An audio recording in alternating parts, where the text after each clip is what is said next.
Hello there, and welcome to this video on evolution of financial statements. Here we will learn and see that how a business transaction swims into a financial statement. We will devise this concept or we will learn this concept by using a 2 by 2 matrix so that we know that how simple this concept is, and in turn we will learn the most complex part of this concept. Now, to devise this 2 by 2 matrix, I have defined two dimensions, one along vertical direction, which I named as money flow direction, which in turn has two parameters named as money outflow and money inflow. In a similar fashion, on the horizontal direction, I have defined another dimension named as settlement period, which has again two parameters within the financial year and beyond the financial year. You might be aware that in India, the financial year starts from the 1st of April of the current year and it ends on the 31st March of the subsequent year. Now let's start filling this 2 by 2 matrix. In this 2 by 2 matrix, we will learn four key concepts. First and foremost is expenses. Now, if someone says what are expenses, the simplistic or the most elementary definition would be that these are the transactions which require money outflow from the business, and the benefit of those transactions will come to the business within the current financial year. Counterpart of that is assets. Again, if you see, assets and expenses both require money outflow. However, there is a timing difference. Assets will benefit the business for a period more than the current financial year.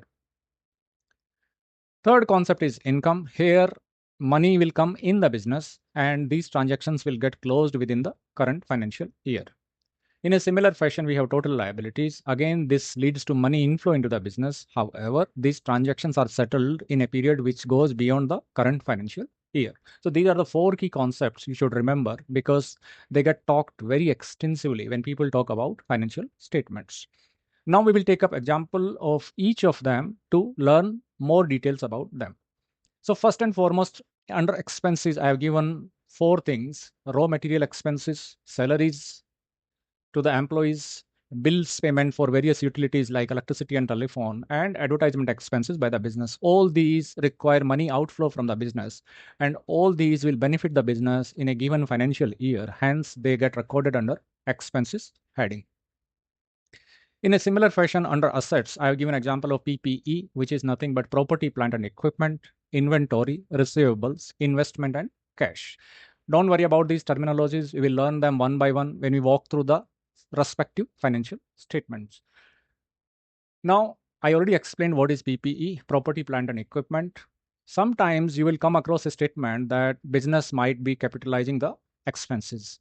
What simply it means that there are certain expenses which could have been recorded under regular expenses, which anyhow lends into income statement, but due to availability of accounting flexibility, those are being parked under assets and slowly they'll become expenses in the business. Now let's take up income. Under income, I have given three examples. Sales is one of the source of income. Similarly, business earning interest on its financial investments or rental income earned by the business. All these, they lead to money inflow into the business and they all get settled within a financial year. That's why they come under income. In a similar fashion, under total liabilities, if you see, I have given owner's money, which is also known as shareholders' equity.